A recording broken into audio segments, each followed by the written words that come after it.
It's That's already. great. Don't you? Hello, everybody. It's so good to be here with all of you. And today I have a special broadcast directly from the city of Porto, where I am right now. Out of an emergency, I have to travel here. But with me today are our dear guest speakers and, of course, my co-host, Martin Duffy. Martin, good morning to you. Good morning. Good to see everybody again. How's everything? And let me just share for a moment a little bit of a screen on our page, the LT Virtual page, which is the book that Martin and I co-authored June last year. And it's really a book about the advantages of digital tools for collaboration in order to enhance your ability to do to host any kind of meetings. Actually, this is our page, and you see we are hosting these LinkedIn live transmissions. Today, we are talking about coaching as a useful tool for creative competitive advantage. So very, very pleased to see what is coming out from this session today. But in the past, we have already addressed varied different subjects that you can watch on our page here, which is ltvirtual.eu. But enough for me for the moment, and I will hand over to you, Martin, to take on the session. Great. Thanks a million, Paul. Good morning, everybody. It's great to be with you. We've gone trans-global this morning. So we have John joining us from the UK. We have Natalie joining us from Munich in Germany. And we have Fran joining us in the later evening from Sydney in Australia. So I might just hand it over to the three of you guys if you just want to give yourselves a quick introduction, just a brief pen picture, and maybe how you come to be involved in the whole coaching area. And then we'll kick off our discussion. John, do you maybe want to go first? Fine, thank you. I'm John Varney. I'm based in North Yorkshire, where we run a residential management centre, which I set up as an experiment 45 years ago, and I'm still learning from it. Since then, 30 years ago, we set up Centre for Management Creativity. And so I managed to work with large corporates, small corporates, public sector organizations, and individuals to help them to improve their performance, however they define that. It's been a fantastic learning journey, and recently I wrote a book which is over my shoulder here, Leadership as Meaning Making, Take the Hero's Journey to Transformation. So all of that, I think, gives me a little bit of insight into what the world of coaching is about, but I'm sure I'm amongst experts here. I'll hand you over now to somebody else. Sure. Natalie, do you want to give us a pen picture? Yes. Thank you very much for having me here today. My name is Natalie Berthier-Ortmann. I'm a French citizen based in Germany, working across Europe and in the US. In my company, Leadership Facilitation, we pursue the ultimate goal of supporting organizations to develop further, to maintain a sustainable competitive advantage. I'm personally convinced that the best way to predict the future is to create it, to quote Peter Drucker. And so we partner with leaders and their teams, aiming at creating a purposeful, meaningful, successful future for themselves, as well as for their organization, mainly in times of transitions and transformations, whether they're personal or organizational. Coaching at the individual level, as well as the team level, as well as team and strategic facilitation are approaches that we use to support our client reaching their goals. Myself, I'm a former executive whose passion has always been to promote leadership and leadership behavior and support others to take on the lead to grasp opportunities and overcome challenges to grow. I understand myself as a leadership facilitator. I'm a PCC by the ICF, the International Coach Federation, and I'm a certified professional facilitator by the International Association of Facilitators. And the last is I'm here to be a learner, despite being on that panel. I'm a curious learner, so I very much, this is the first time on this format for me, but apart from that, I'm really curious to hear about other perspectives. Thank you. We're certainly we're all learners here, and that's been our experience actually since Paul and myself started hosting this. The conversations, they're always rich, they're always interesting, and everybody tends to take away a little nugget that they mightn't have been aware of. Fran, do you want to update us from Australia, down under? Yes, g'day mates. Hello Martin. Thank you so much. Thanks so much for inviting me along. I'm really looking forward to this evening and to this morning for you, this evening for me, the conversation that we're going to have around coaching and competitive advantage. My story is an interesting one in as much as for 13 years I've been facilitating primarily face-to-face group facilitation for leadership development and consulting through my company Ignite Performance. But when COVID hit, that shift of balance for face-to-face moved from about 70% face-to-face to about, well, negligible. But the coaching component of my business, which was around 30% pre-COVID, is now pretty much almost all of my business. So, and it's flourishing. So it's going really well. So I'm really looking forward to talking through competitive advantage. Was an interesting one for me because from my perspective, people don't come to me and say, can I please gain a competitive advantage through coaching? They come and say, I've got a particular problem that I'd like some help in developing or solving, and how do I add value? But in doing that, they actually create a competitive advantage for themselves and for their organisation. So looking forward to sharing some, a few war stories with you tonight. Great. Yeah, that's an interesting twist. But actually, maybe to kick off, Natalie, I was really taken by something you said almost as a throwaway comment, but you distinguished between team coaching and individual coaching. Could you maybe expand that idea for us just a little bit? Yeah. Individual coaching obviously is just the leader, right? Or actually the person, the executive. Well, I mainly work with leaders. Team coaching is really the collective of leaders. And it includes, of course, the individual coaching, if necessary. But it's looking at the collective of leaders and how they together, because of their interdependency and because of their task to have to lead successfully an organization, how they can be better together, work better together, and succeed together. And that's actually the frame that I'm using for team coaching. It's really going, and it includes certainly a part on team facilitation. Usually people are asking the question, well, what's the difference between team coaching and team facilitation? And I think the team coaching is also looking at the team itself, its relationship, its connection, its trust, its foundation as a team, as a collective of leaders. And which typically comes first? Does the individual come first and then it expands to the team, or does it start at a team base and then people go, oh, I'd like a little piece of that individually? Is there a pattern to that? Yeah, usually I would, if someone would come and say, fix my teams, which is sometimes what CEO would come, or teammate, let's come, just fix my teams. That I would always say, well, let's have a part, which I sometimes rather call sparring partnership, to be cautious. But I think you need to work hand in hand with the team head if you want the team to improve the way it works together, to improve its relationship, and finally to improve how it leads the organization. So for me, it goes hand in hand. I would never actually coach a team without having a coaching relationship with the team head. Yeah, and actually, Fran, that was a point that you made, again, almost as a throwaway comment at the very start, where you said, typically you don't get asked to coach in the first instance. You get asked to come in and, there's something not quite right here. In your experience, Fran, is that typically around the team, as Natalie says, or is it one-to-one? Which in your experience comes first? Over the past year, Martin, definitely it has lent more towards the growth and the development of the individual.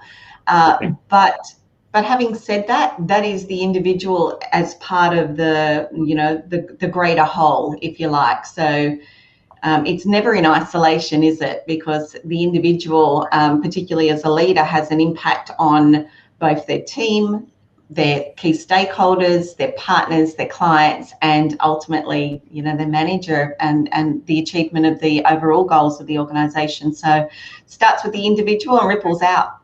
is my experience. Yeah, and John, that actually segues partially into, again, something that you said at the very beginning, again, almost a throwaway comment, but where you said from your experience, the breadth of your background and your experience, where you have multiple organizations, different sizes, different types, and the learning that comes out of that.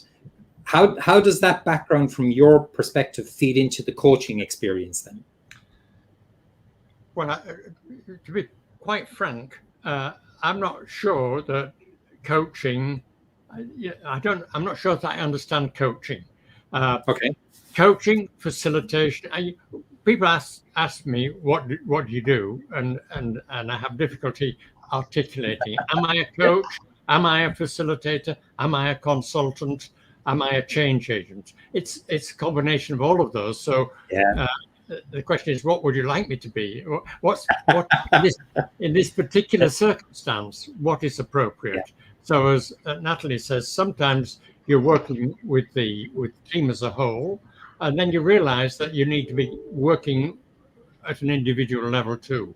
It always strikes me that you can't have a high-performing team of underperforming individuals. So if you want a high-performing team, the individuals need to rise to the situation, and then your work is around enabling them to relate in a very constructive way, because in my experience, a lot of people are so busy trying to do a job and they're under pressure, and one of the things that tends to suffer a little bit is the odd relationship here and there. So I think that quite often our role is to be working on those relationships, seeing if we can improve them so that the individuals at either side of those relationships can in turn flourish. Yeah, and actually, John, I would 100% empathize with what you said. So I've done a little bit of coaching one-to-one, but it's always been where somebody has specifically asked me to assist them with something. So it's not that I've gone out to be a coach, but you kind of, a relationship evolves into a pattern of interactions. But maybe if I could throw that back over to Natalie and Fran, and you guys are more specific coaches. Could you, either of you or both of you, just expand that and distinguish between the coaching relationship versus the facilitation versus the consultant type interactions? Either, whoever wants to go first, just jump in, guys. Natalie, after you. I was about to say after you. Yeah. I don't see myself as a coach, so I'm going to block your introduction in that sense. Good. I really understand very much the long way John has been framing it. I understand myself as a leadership facilitator, and coaching or facilitation for me are tools, processes, channel, approach, probably a kind of state of mind also when you're facing a team that you have as an external intervenant. I think the difference between both is very much in the partnership that you have, and also about what you're looking at. As a team coach, when I put my team coach hat on, and sometimes I'm facilitating a strategic process, and I would say in the middle of the session, let me put my team coach hat on right now and support you to reflect about what's going on right now in your relationship. Because I totally agree with John, it's about the connection. Yeah. Also, the big difference is I can coach a group that has absolutely no ambition of becoming a team. When I work on a strategic plan process, it's a facilitation. People need to function during the workshop, and maybe just a one-off stuff, and then they go apart, or it could be a project team. In the team coaching approach, we're very much looking at, I'm always looking first at be better together, because I'm convinced that if you're not better together, you can't work better together, and you can't succeed and lead together that organization. So as a team coach, I would primarily have a look at, as you said, John, the relationship. I understand my role in both hats as being there to allow the people to have the conversation they would not have otherwise and offer them a safe place to do so, right? But when I put my team coach hat on, I look at the relationship and I invite the team. I'm partnering with the team along a journey. That is not a one-off. Yes. I don't come as a team coach and say, oh, let's have a workshop. And then you're going to come out of that one day or half a day or whatever offsite, just, being great together and being able to successfully lead a company to create a purposeful and competitive future. I don't know if that is answering your question, but I think, when you're certified and when you're trained in both, then you actually, maybe sometimes it's difficult for me to say the theory behind, but I just have a different look. And as a team coach, I look at the team. As a facilitator, I much look at the task.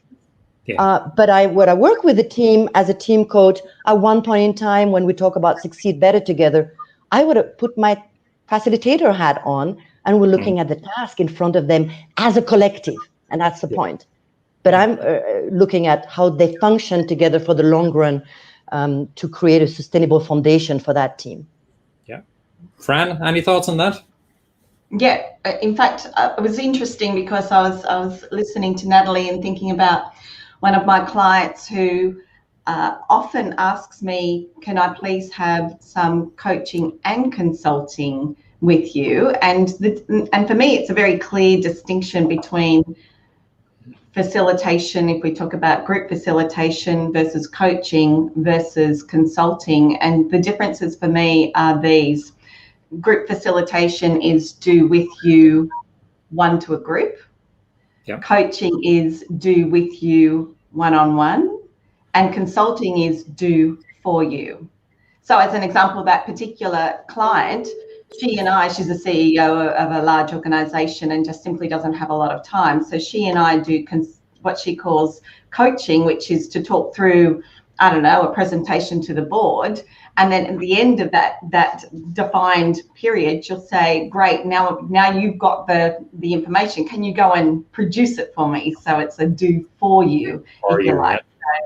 Yeah, for me, it's a very, very clear distinction between the three. But what's really interesting for me is what's happened over the last year for me with the move from face-to-face facilitation here in Australia versus, face-to-face versus group facilitation done remotely. And I think people are really backing away from that, that idea of doing a 4, 5, 6 hour program online in a group setting. And that's why I think the coaching component of my business has exploded over that time. Cool. Even though it's all remote. Yeah, guys, we've touched on a number of interesting points there. We've talked about adding value. We've talked about solving problems. We've talked about team building, team bonding. So where does the competitive advantage come from if we engage in the coaching process?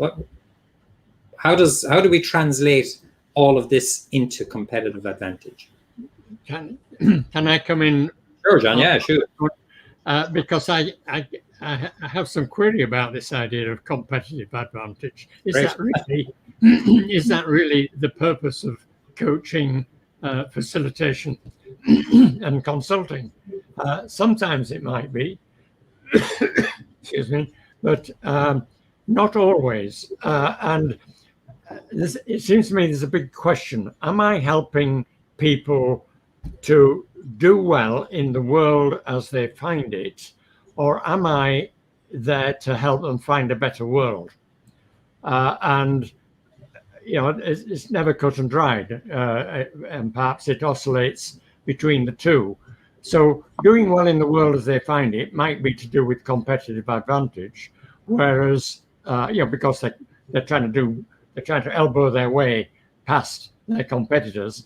But if I'm trying to get them to find a better world, they're much more likely to need to collaborate with their competitors. It's a different milieu, and so there's a process of discovery to find out what is possible in the situation, and perhaps I'm transgressing because my agenda is to raise awareness, to raise their consciousness, which might not be just exactly what they need if they're simply looking for competitive advantage, improving performance. Yeah.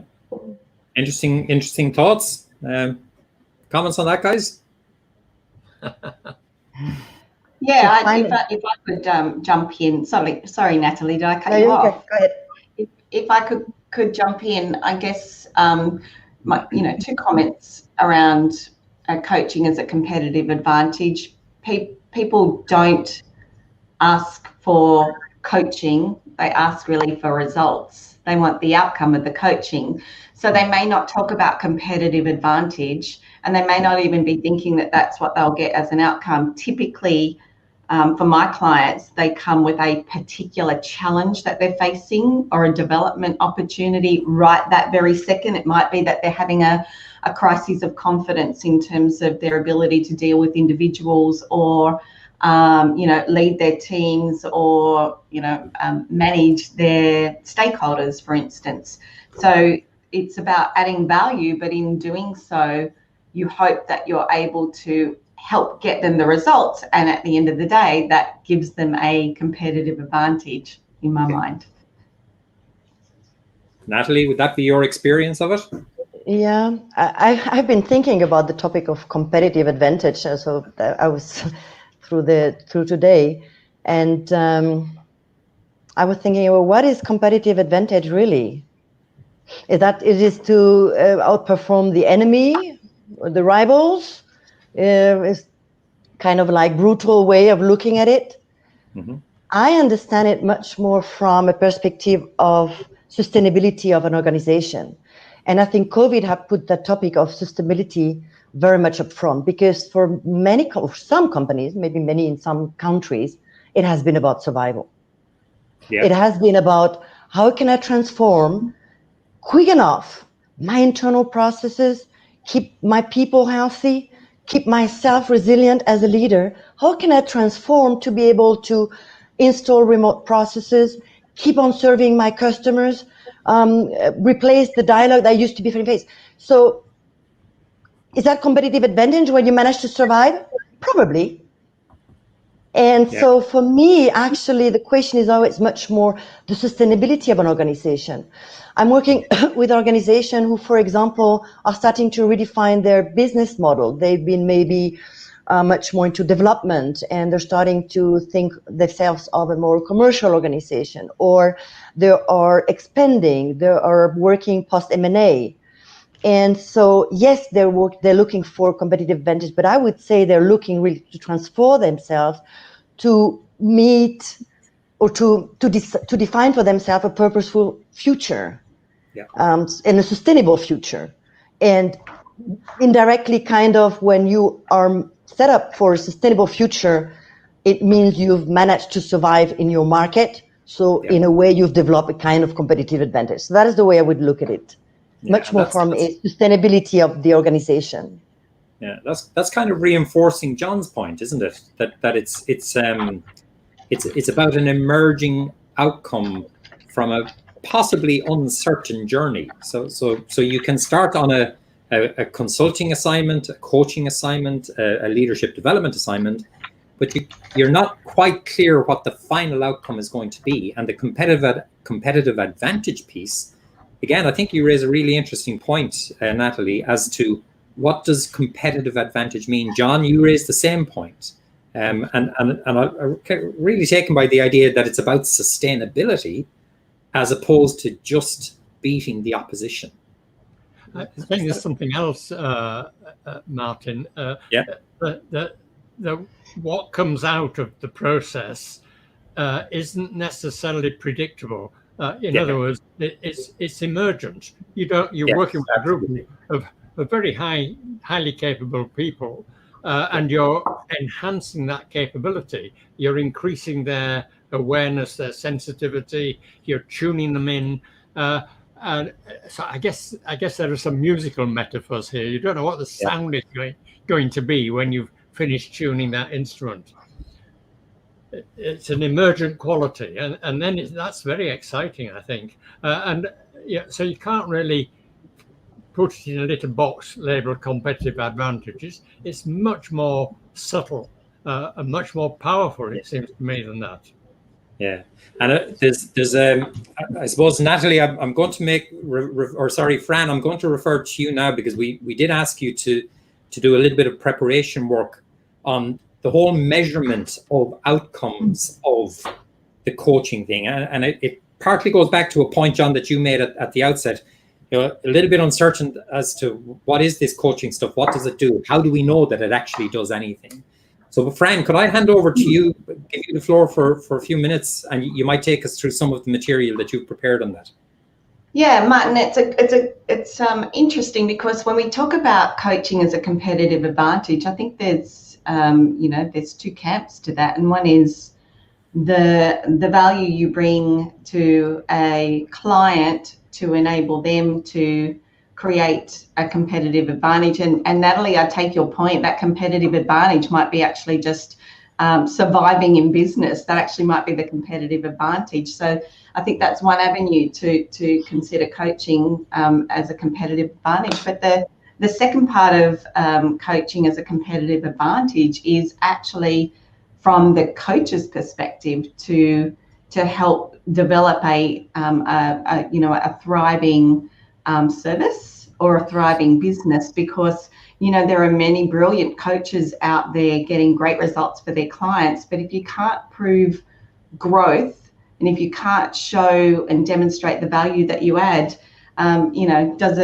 do those results even exist, I suppose. So that was the question that I was asking myself when my coaching business exploded with COVID, and I was finding it difficult to try and figure out what was the best way to demonstrate to a client and demonstrate to myself as the coach how to measure success and progress for a client. And so after doing a fair bit of research, I then turned to a good mate of mine and who's also an amazing platform developer, Kelvin McGrath, and basically posed the question to him, how do we measure the quality of coaching sessions? And what essentially Kelvin and I have done over the last year is actually developed a tool that answers that question for me and answers that question for my clients. So if it's okay with you, I'll just share a couple of slides that I have prepared.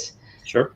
So that you can... Just be cautious with the time. Martin, we need to finish in 20 minutes, I suppose. Maximum, yep. Okay. So we're going to have a clock on you, Fran. Okay, I was going to say, I'm going to be very quick. Can Great. you see that screen in front of you? We haven't gotten it up yet. There we go. On its way. Okay. There we are. Super. Be careful, Fran. You need to switch the setting. It's now the PowerPoint is not being seen, but the reader. Oh, okay. I'm not sure how to change that setting. Let me just on the top of your screen, the second option. Yeah, there's a drop down there. You choose the view PowerPoint.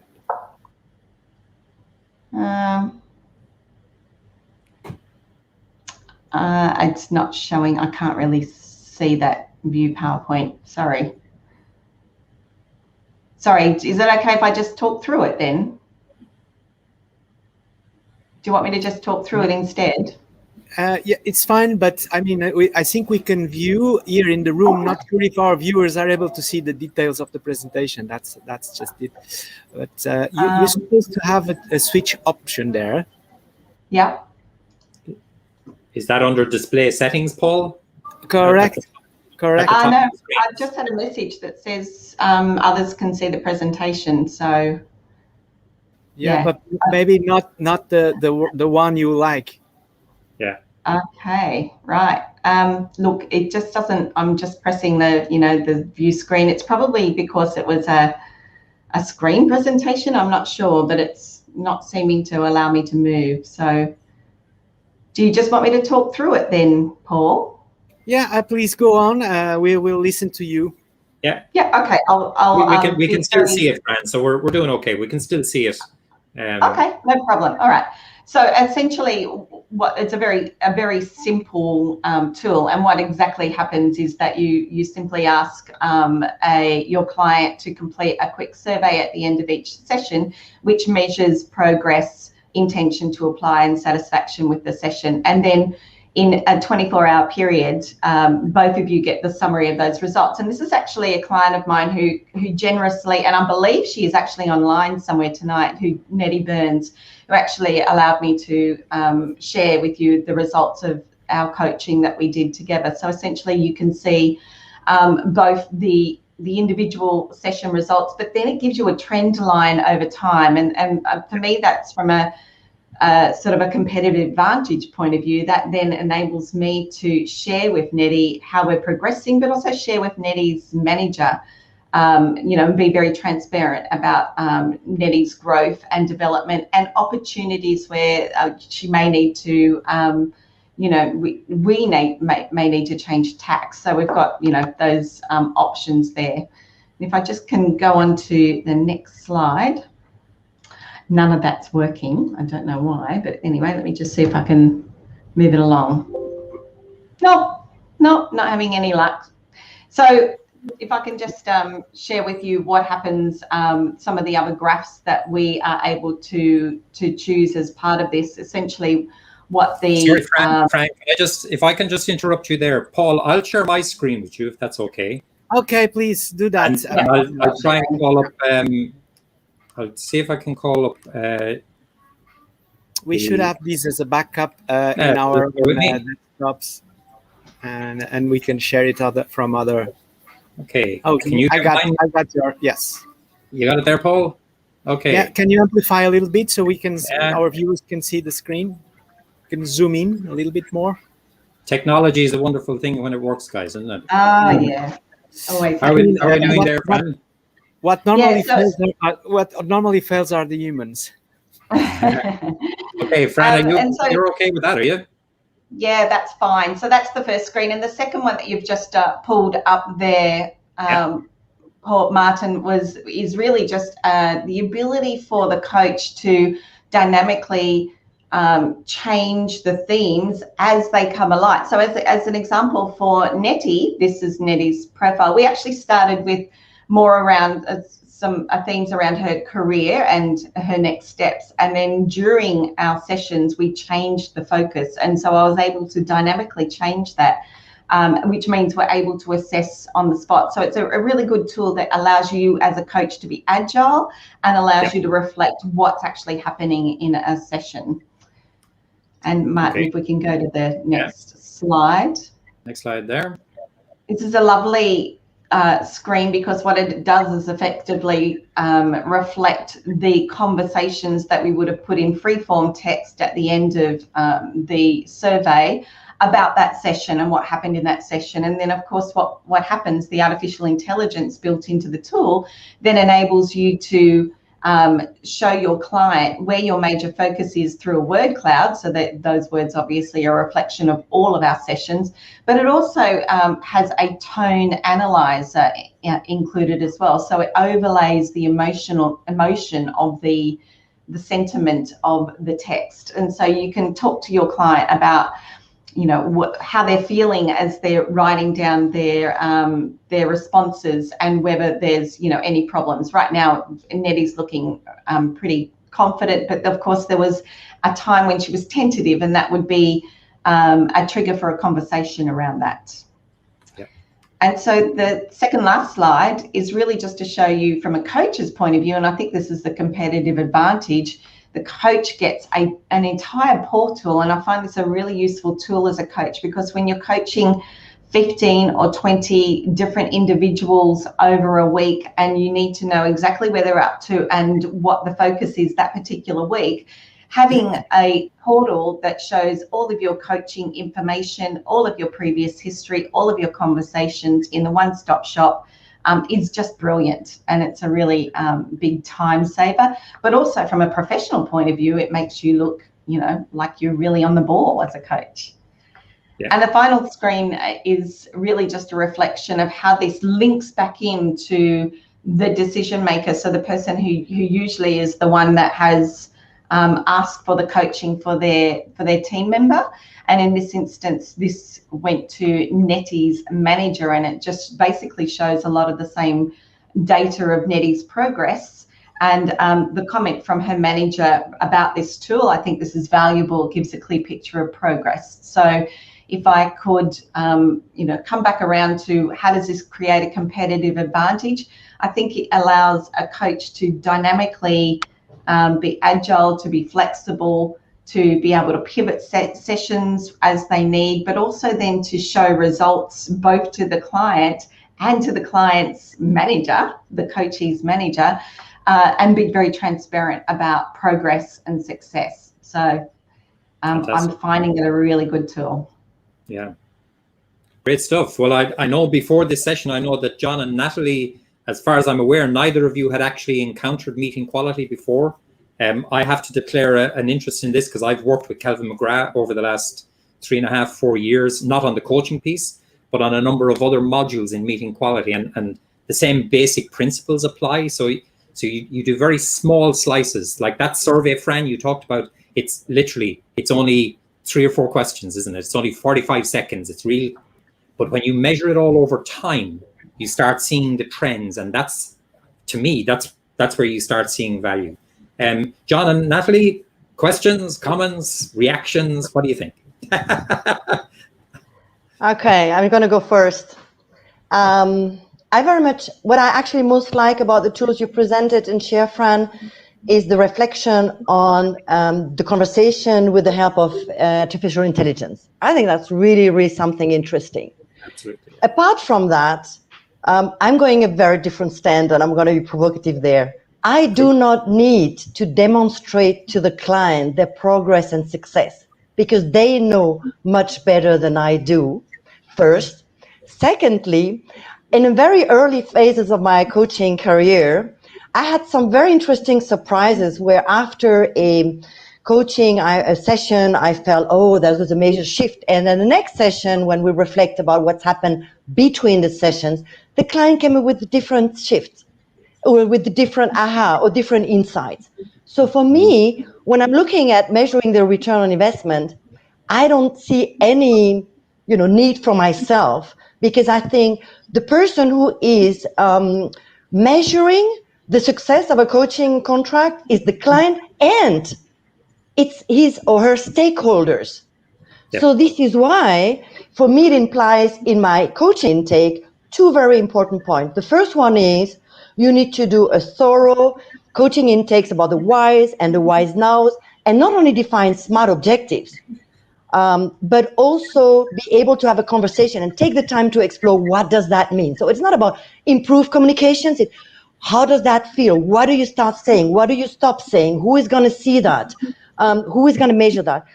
So really, really have a picture of success for the client, for him to define that in a very extensive way. And the second point is I usually interview the stakeholders because they are the one who are going to see whether there's, for example, a shift in leadership behaviors. So these 2 points for me leads to the fact that, and actually objectives sometimes change over the course of a coaching contract over 6 months. When we're working about 12 months, 6 months, things are changing. So I usually, when it's about leadership coaching behaviors, I'm using a scorecard, but we're very clear on what are the objectives that we're looking at, and we constantly check. And sometimes objectives are reached very quickly within 2 sessions. Sometimes new objectives arise because the context changed, because of some first changes. Certainly the environment start reacting differently. So there are new challenges and opportunities coming up. So I think the basic thing is I do not need to demonstrate. I think my clients, they know much better than I do what is success for themselves, what they're looking for. And my task is to support them in walking their talk. It's to support them in doing what they're aiming at changing or at discovering. But I don't think I need to prove it. And the stakeholders, they need to see, for example, changes in behavior. So they are the one who are going to say, oh, that's incredible, that person start to behave differently in presentation or start engaging differently with the shareholders at the shareholders meeting, and so on and so forth. So I think that's in my provocative thoughts. John? Good, John. Yeah. Well, that's a very hard act to follow. I mean, I think I'm just impressed really by what Natalie has just said, or what I think she just said, which because again, I would not naturally warm to such a tool as Fran has demonstrated. I can see that it has its value for some people, but it's not something that I'm, as I said, drawn to, because it seems to me that I have my own ways of measuring, and my clients also have their way of measuring, and then we need a conversation. So you could say, I think quite reasonably argue, well, the input that Fran gave, that would be the beginning of a conversation. For instance, I just had an email this week from somebody that said, that work that we did in 1980 has stuck with me ever since. It's been terrific. It changed my life. Oh, yes. By the way, I'm sorry it's taken me a while to tell you this. Here we are, 40 years later. Thanks for the feedback. I had something similar happen, just a couple of months ago as well. People coming in from the distant past and saying, that changed my life. Now, that isn't going to get measured by meeting quality. Meeting quality is very much short-term, fast feedback. But it seems to me that if you're coaching, there's the feedback that you need right there in the process, and that's where that might be useful. But the feedback that really counts is that takes place over a much longer time frame. Is this work producing the organizational shift that was asked for? Which, whether we call that competitive advantage or not, I think in some cases it might be competitive advantage. So this is not a tool for measuring competitive advantage. It's not for sure. It says, was that meeting any good? Yeah, it was good. We enjoyed it. But does it have a long-term effect? Well, nobody is qualified to judge that. Perhaps the coach is in the best place to judge that because they know what they're after and what's happening to the people and as collectively and individually, and whether they're getting through, whether they're communicating, whether that person is shifting. And one of the things that I think is important here, which is Bateson, Gregory Bateson and his levels of learning. Yes. This kind of tool is great for level 1 learning. Was the class good? Were we all engaged? Were we interested? For level 1 learning, it's fine. If you're after level 2 learning or aiming for level 3 learning, which is double loop and double loop, I mean, very sophisticated level, changing the world, that takes a little bit longer. And I think that a tool like this doesn't belong there. So we need to know where the tool belongs and use it appropriately. And for that, we're up against the clock. Sorry, guys, we're up against the clock at this stage. Yes. Do you mind if I throw a question here for just the sake of the audience, Martin?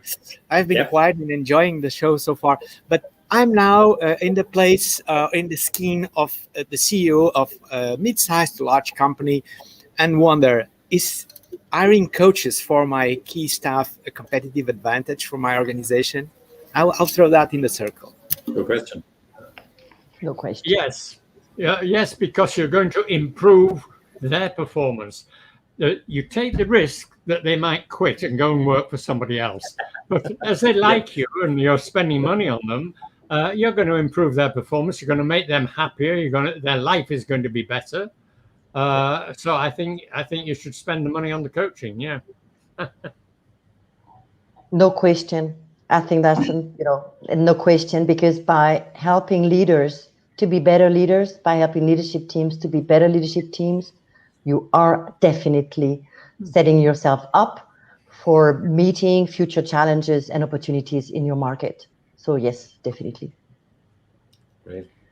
I think I can answer that by sharing with you a 1-minute story, and that is one of my managers who is, who I've been coaching for quite some time, offered two of her team leaders the option of going to a course or having coaching with me, and they hands down said, can we please have some coaching with Fran rather than go to a course, because we can see the benefits that has had on you and your change behavior and the way in which you lead us as a team, and we want that as well. So I think that's that little anecdote is probably the best way to describe why coaching over any other form of development is a really, really important part of the mix for growth. Yeah, absolutely. Well said. Well done, well done. Well done. Moving over to you now. Yeah, normally at this stage, guys, we're 45 minutes in, believe it or not. Time flies when we're having this kind of fireside chat. And we normally try to limit it at absolute maximum 50 minutes because people on playback, we don't want to encroach on their time. I might just do a 1-minute quick summary with a couple of key points, I think, that came out of it. Like going back to the very beginning, the purpose of coaching isn't necessarily always very obvious. You might be brought in to help solve a problem. You might be brought in to help a team bond a bit better, to help an individual to develop. But a key point, and John, I think you made this point because you used this exact phrase, the outcome of coaching is likely to be emergent. You're likely to get outcomes that you didn't seek when you started the process. And that's where surprise can happen, and that's where significant growth can happen out of the coaching process. And by extension, those types of developments would not have come if you had not engaged in coaching in the first place. And hence, that's where a significant amount of competitive advantage may emerge without ever setting out that to be the objective in the very first instance. So with that, Paul, I'll hand it back to you. I think we've had a good run around the block with our topic, and it was really enjoyable to knock heads with people on the trans-global scene. You're just muted there, Paul, at the moment. Thanks for this great summary, Martin. As usual, I'm amazed at your synthesizing powers, my friend. Thank you so much. So before we go, I think we could have like the sentence that I kept from this conversation to our guest speakers, maybe alphabetically. Fran will be the first. So what's the sentence you kept from these conversations? Then over to John and Natalie. And then we'll conclude. I have to say I really liked Natalie's redefining of competitive advantage as sustainability, and in this world, almost survival before thrival. Thanks, Natalie, for that little gem. To me? John, over to you. Well, I think it's a big challenge for us all that language gets used in a particular way. So we've got that example of competitive advantage. Is that really what we mean? And when we examine it, that's the kind of the talk you might hear in the bar or something. Oh, we've got to get competitive advantage. We're going to knock the socks off Italy in the World Cup, in the Euros. It's about competitive advantage, but really, you need to focus on the individuals and their relationships. So you're talking about teams, groups, teams. You're talking about the quality of leadership, which to me is something very dynamic about the flow of energy between people. Beautiful leadership brings beautiful results. And we haven't mentioned the aesthetics, but I think there is an aesthetic dimension in all of this. A group of people who were ugly in their relationships and their behaviors and their outcomes, through coaching becomes beautiful. You can see it lifts the spirits just to watch people as this emergent quality takes hold, that they become harmonious. There's something wonderful begins to happen because they're now in tune, whereas previously they were discordant. So Fantastic. coaching brings out this kind of the qualitative difference in behavior and performance that may or may not have competitive advantage. I think Thanks, that's John. a low grade way of measuring it. Thanks, John. And Natalie, over to you. Sentence that you take from this session. I think I'm going to work on John's question. Is it about finding a better world? Thank you, John. And I want to add one word that we haven't pronounced. I think the AI tools would have shown that is courage. I think all our clients are showing courage. I think the last 12 and a half months or 1.5 years have actually shown that leaders have been tremendously courageous. I think a leader that goes for a coaching process is tremendously courageous. I think an organization that is looking for how do I create a better world, how do I find a sustainable future, is a courageous organization. And I think we, as supporter of that, we should recognize and acknowledge that. So that is the last word that I wanted to add to that. And we finish very, very well, Natalie. Thank you so much. Thank you so much, your guest speakers. Martin, thank you for your synthesizing powers and hosting and leading this wonderful session. And so see you all soon, back in the 3rd of August with our next show. See you all. Great. Thank you for having us. Thanks, everybody. Thank you for having us.